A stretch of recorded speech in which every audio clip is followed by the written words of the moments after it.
Have you ever felt that little nudge to read the Bible? That quiet feeling that there's something important waiting for you inside its pages? But then you actually open it, and it's like a wave of confusion hits you. The names are strange, the stories feel all over the place, and the language can seem like it's from another planet. If that's you, you are not alone. So many people feel like they've been handed a map to a foreign land without a translator.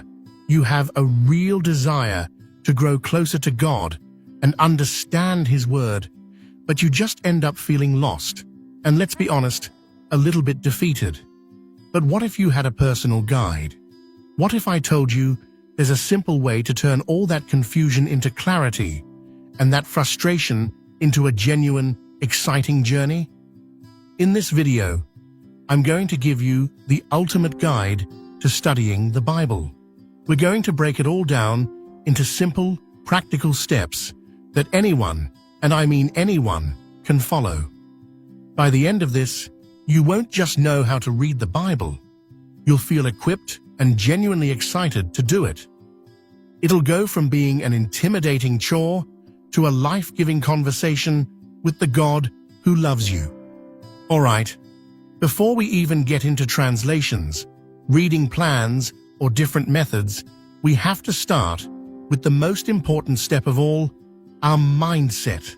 This is the foundation for everything else. If we get this part wrong, the whole thing feels wobbly. The goal of reading the Bible isn't just to download information, it's to build a relationship. Think of it this way: the Bible is God's love letter to you. It's His way of showing you who He is, what He's promised, and how deeply He loves you. It's not a textbook you cram for before a test.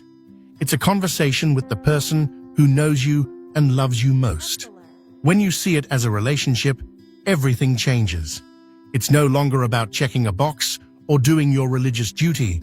It becomes about connection. And every healthy relationship starts with conversation. In our case, that conversation is prayer. Prayer is the single most powerful tool in your Bible study toolkit. It's what tunes our hearts to the right frequency so we can actually hear what God is trying to say. So before you even open to page 1, just take a second to pray. You don't need fancy words. Just be real. You can say something as simple as, "God, I really want to know you better, but this book is confusing. Can you please open my eyes and my heart to whatever you want to show me today?" There's a beautiful prayer in the Psalms that I go back to all the time. Psalm 119 verse 18 says, "Open my eyes, that I may see wonderful things in your law." That's it. It's the perfect prayer to start with. It's a humble way of saying, we can't do this on our own, and it's an invitation for the Holy Spirit to come and be our teacher. So before anything else, start with prayer. It shifts your posture from, "Okay, I have to figure this out," to, "Okay, God, I'm ready to listen." Okay, now that our hearts are in the right place, let's talk about getting you the right tools. You wouldn't try to build a house without a hammer, and having the right tools for Bible study can make it so much more enjoyable and effective. First up, the Bible itself. You walk into a bookstore or search online, and you're hit with an alphabet soup of translations: KJV, NIV, ESV, NLT, CSB. It's totally overwhelming. So which one is for you? Well, the King James Version, KJV, is beautiful and poetic, but that Old English can be a huge hurdle for beginners. When you're starting out, I highly recommend an easy-to-understand modern translation. The New International Version, NIV, and the New Living Translation, NLT, are both fantastic places to start. The NIV finds a great balance between being accurate and being readable. The NLT reads even more like a modern book, which can be really engaging. Seriously, don't get paralyzed here. The best translation is the one you'll actually read. You can also use something like the YouVersion Bible app, which is free and lets you toggle between dozens of translations with just a tap. Now, for the single most valuable tool I can possibly recommend, a good study Bible. What's a study Bible? It's the biblical text, but it has notes at the bottom of the page that explain confusing verses, give you historical context, define words, and show you how different parts of the Bible are all connected. It's like having a friendly, super knowledgeable guide sitting next to you, whispering helpful insights while you read. It helps you answer those "what in the world does this mean?" questions right on the spot. Investing in a solid study Bible in a translation you like, such as an NIV or ESV study Bible, is one of the best moves you can make for your spiritual growth. Finally, just grab a simple notebook and a pen. And don't worry, this isn't for a pop quiz. It's for you to journal your conversation with God. Writing down your thoughts, your questions, and what you feel God is saying is an amazing way to process and remember what you're reading. All right, you've got your mind right, you've got your tools. So where on earth do you actually start? The Bible is a library of 66 books written over thousands of years. If you just flip to page 1, Genesis, and try to read it cover to cover, you'll probably get totally bogged down by the time you hit the laws in Leviticus. So here's my pro tip. Don't start at the beginning. The entire Bible, Old and New Testaments, is pointing to one person, Jesus. So the best place to start is with his story. The first 4 books of the New Testament are called the Gospels: Matthew, Mark, Luke, and John. And they are 4 accounts of Jesus' life, ministry, and teachings. My top recommendation for any beginner is to start with the Gospel of John. John tells you right from the start why he's writing, so that you can see who Jesus is, believe in him, and find eternal life. His writing is beautiful, personal, and really zeroes in on Jesus' core message of love. Here's a simple, doable plan to get you going. Read 1 chapter of John a day. There are 21 chapters, so in just 3 weeks, you'll have read an entire book of the Bible and have a great grasp of Jesus' life. After John, a great next step is the book of Acts. It's the action-packed story of how the very first church started. Then you could jump into a letter from the Apostle Paul, like Ephesians, which is packed with practical advice for living out your faith. This strategy gives you a solid foundation.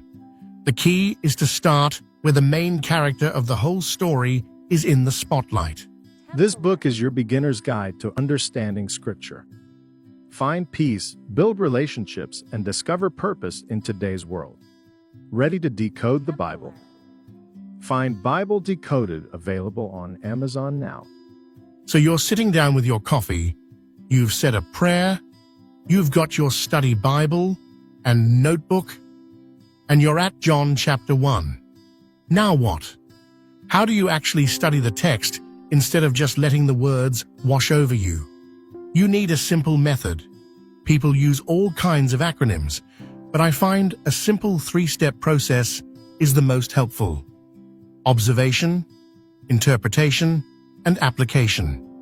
Step 1. Observation. Ask yourself, what does it actually say? This is all about slowing down and just noticing the details. We're not hunting for some deep, hidden meaning yet. Just look at what's literally on the page. Ask simple questions like, who are the people here? Who's talking? Where and when is this happening? Are there any words or ideas that pop up over and over? Are there any clear commands, promises, or warnings? What's the overall vibe of this passage? You're just gathering the facts, Read the passage a couple of times. If you have a study Bible, check out the notes to get some context. Jot down what you see in your notebook. Once you know what the passage says, you can start to figure out what it means. The key here is context. A verse can't mean something to us today that it never could have meant to the people who first read it. So we think about the history and the story. Ask questions like, based on what I observed, what's the main point the author is trying to get across? How does this little piece fit into the whole book? What does this teach me about God? About Jesus? What does it teach me about people? Or maybe about myself? This is where your study Bible becomes your best friend, helping you understand the culture of their world. This step is about bridging the gap between their time and ours. Step 3. Application. Finally ask, how does this apply to me? This is where the Bible goes from being an ancient book to being God's living word for your life right now. This is what changes us. Knowledge without application is just trivia. Get really honest here. Is there a sin I need to admit to and turn from? Is there a promise here I need to hold on to? Is there an example I should follow or a command I need to obey? How should my thoughts, words, or actions change today because of what I just read? What is one specific, small thing I can do to live this out? This simple framework, observe, interpret, apply, turns reading into a dynamic, personal conversation. Let's do a quick run-through with a verse everyone knows. John 3, verse 16. Observation. For God so loved the world that he gave his only Son, that whoever believes in him should not perish, but have eternal life. Who? God, his Son, the world, and whoever believes. What happened? God loved, God gave, and people believe. Why? So we won't perish, but will have eternal life. Key words: loved, gave, believes, eternal life. Interpretation. So what does it mean? It means God's motivation is this crazy, unconditional love. And it wasn't a passive love, it was active. He gave the most precious thing he had. The ticket to receiving this gift isn't being perfect or working for it. It's simply to believe. That belief is what separates us from perishing, spiritual death, and gives us eternal life, which is a restored relationship with God that starts right now. This is basically the entire message of the gospel packed into one sentence. Application. Okay, how does this apply to me? First, it reminds me that my worth is grounded in one thing. I am loved by God. Not for what I do, but because of who he is. Second, it challenges me. Do I really believe this? If I do, how does that affect the way I handle my fear, my insecurity, or my guilt? Third, it gives me a mission. If God loved the whole world this much, how should I treat the people I interact with today? It calls me to live a life of gratitude and to share this good news. See, that simple framework can take a verse you've heard 1,000 times and make it feel brand new. Hey, if this guide is helpful and you want to keep learning how to connect with God in real, practical ways, go ahead and hit that subscribe button. I put out new content every week to help you grow your faith. Also, check out the description below. I've put links to some of my favorite study Bibles and apps that can help you get started. My final piece of advice might just be the most important and the most freeing. Focus on consistency, not intensity. So many of us get a burst of motivation and try to read the Bible for an hour every day. Then we burn out after a week and quit altogether. That is not the goal. It is so much better to spend 10 focused minutes in God's Word every single day than it is to spend 2 hours once a month. Habits are built through consistency. Relationships are built through consistent connection. Think about it like drinking water. You don't chug it all for 8 hours on Sunday and then ignore it the rest of the week. You need it daily to thrive. The same is true for God's Word. Start small. Be realistic. Maybe for you, that's just 5 minutes with the verse of the day on an app. Maybe it's reading one proverb a day. That's awesome. Start there. Once it's a habit, you can build on it. Don't let perfection be the enemy of progress. God isn't up there with a clipboard, grading your performance. He's just waiting to meet with you. Show up, even for just a few minutes. He'll be faithful to meet you there. So that's the roadmap. First, get your mindset right. This is about a relationship, not a ritual, and it starts with prayer. Second, get the right tools, an easy-to-read translation, a good study Bible, and a notebook. Third, follow a simple plan. Start with the Gospel of John to meet Jesus. Fourth, use a practical method like observe, interpret, and apply to really understand it. And finally, choose consistency over intensity.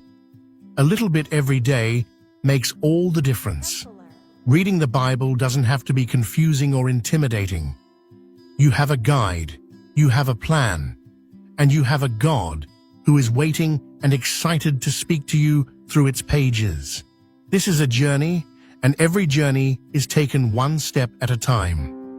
Be patient with yourself, give yourself tons of grace, and know that every single moment you spend in His Word is drawing you closer to His heart. Let me finish with a quick prayer for you. Father, thank you for your Word, this incredible gift. For the person watching right now who feels that desire to know you more, I pray you would just melt away any feeling of confusion or intimidation. Open their eyes to see the wonderful things in your scripture. Give them the discipline to start and the grace to keep going. May their time in your word not feel like a chore, but become a delight, a time of real connection with you. Thank you that you always meet us exactly where we are. In Jesus' name, amen. Feeling anxious or disconnected? Ready for a deeper faith journey designed just for you? Discover Bible Study for Black Women. This guide nurtures faith, strength, and growth week by week. Overcome fear and connect with God. This empowering journey is waiting. Find Bible Study for Black Women on Amazon today and start building unshakable faith. If this content blesses you and you'd like to support our mission, you can buy me a coffee or give a super thanks. Every contribution helps us create more content to inspire and uplift others. Make sure to subscribe so you don't miss out on my future videos.